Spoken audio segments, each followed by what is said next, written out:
फिरवायची.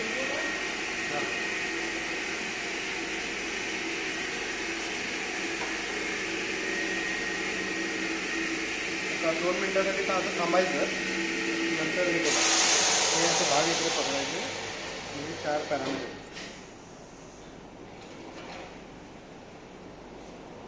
PH थोडंसं 7 कसं वाटतं इकडे, हे बघ थोडंसं इकडे जाऊ आपण. नॉर्मल दुधाचा असतो अराउंड 6.8. थोडं ह्या बाजूला आहे. रगत नाही आहे, निगेटिव्ह आहे.